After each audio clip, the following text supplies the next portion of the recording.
اعوذ بالله من الشیطان الرجیم بسم الله الرحمن الرحیم. سلامونه دوستانو، خدای دې چې جوړ صحت خاوند اوسئ.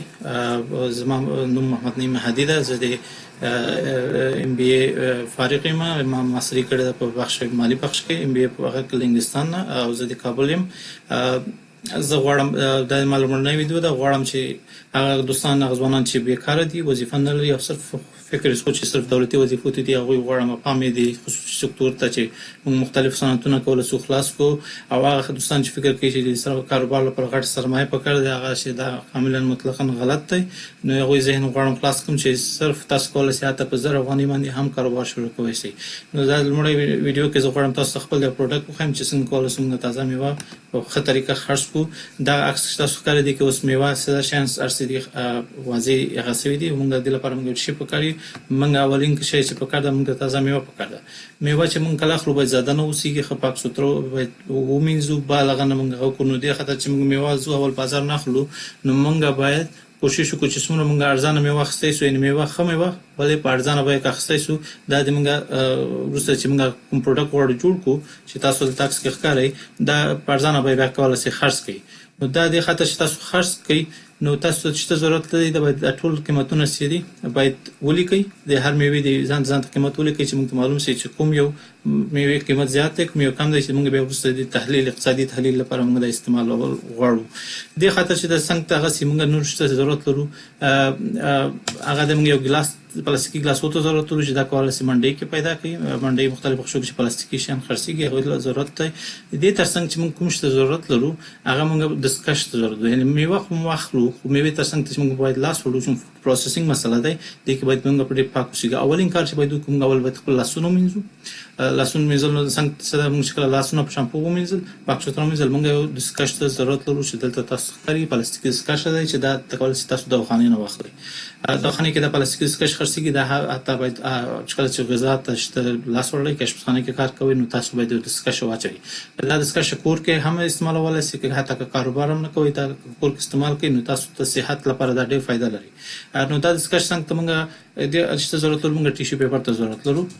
ټیشو پیپر دې خاطر چې چېرته موږ غواړو یو پروډکټ چاته ورکړو، نو موږ ټیشو پیپر که څنګه ته ورکړو، نو دا میوه خوړل نه بعد مشتري کولی شي خپله خوله پاکه کړي، او ډېر دا موږ سویه هم ښیي، او موږ کولی شو ښه خلکو ته ځان معرفي کړو چې موږ ښه یو کاروباري او بینالمللي سطح باندې موږ کار کوو. دې تر څنګ چې موږ کله کوو، اولین کار چې کوو راځم بېرته میوې ته. نو میوه باید څنګه کوو، اول چې میوه اخلو اول باید ښه لیست ولیکو چې کوم شی څنګه قیمت لري، او ټول قیمتونه یې ولیکو. تر څنګ باید مخکې د لاسونه ومینځو، او بالغه نه موږ باید دستکش واچوو. دستکش چې واچول میوه باید ښه پاک سوتره ومینځو، بالغه نه ښه کټ یې کړو. کوم شی چې کټ کېدو ته ضرورت نه وي لکه انګور، هغه سره باید ومینځو، خټ نه کړو.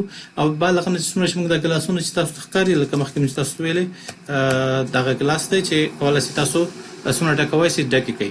دا چې کله ډک، نو دې لپاره موږ مشتري ته دې څنګه ته چې ورکوو، موږ یو لرګی ته ضرورت لرو چې لرګی موږ پیدا نه کړو، موږ کولی شو د غاښو لرګی استعمال کړو چې هر یو میوې په سر داسې په سر ولګولی شئ. دې خاطر چې موږ دا اوس هغه کړو، دغه پروډکټ غواړو خرڅ کړو، دا باید څنګه قیمت خرڅ کړو، ولې خرڅ کړو. نو دا هغه دې خاطر موږ هدف ورسره ګټه ده. دې خاطر قیمت معلوم شي، موږ ټوټل قیمت د میوې راخلو، څومره میوه چې موږ په څو اخیستې ده، دې کې د دستکشو پیسې ورسره اچوو، دې کې د هغه پیسې ورسره اچوو، د ګلاسو پیسې ورسره اچوو، د پلاستیکي ګلاسونه چې اخلو، او د دې ټیشو پیپر هغه هم ورسره اچوو. دا کولی شو چې موږ ټول قیمتونه واخلو، او بیا څومره ګلاسونه چې موږ ډکوو دا باید وشمارو چې څو ګلاسه سوي دي. ټول قیمت چې موږ مصارف دي تقسیم دي ګلاس کوو، موږ ته اوسط پیسه باندې یو ګلاس قیمت معلومیږي. دا ګلاس موږ څه چل کوو، فی ګلاس کې موږ ته فرضاً 6 روپۍ تمام سو، موږ په بازار کې کولی شو په لاس خرڅ کوو.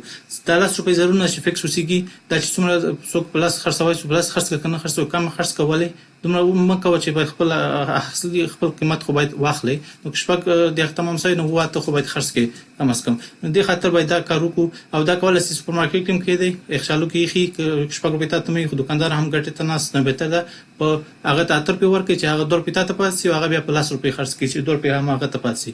نو دا کار ډېر سخت نه دی. دا صرف چېرته چې موټر اړي، هلته ډېر بهترین ځای د خرڅولو. یو مسافر څه دا په وایم وخت کې نشي کولای یو خټکی او شي سپین کې یو مینوانه سپین کې نو دې خاطر تاسو مخکې دا کار کړی پاک ستر مور کړی او تور کوي او سفر کې میوینه بل خشنه دا هم مشمون خورای سي هم غټ لپاره خدای او تاسو کاروبار کولای سي دې خاطر دا کاروبار وکي نو دا ما لمړنه ویډیو دا ان شاء الله نور ویډیوګانې په لازم ما چینل په یوټیوب کې نیمه هدي پونم دی دا سبسکرایب کړئ سره او ملګرو سره هم شیر کړئ دا لپاره فلم خدای پامه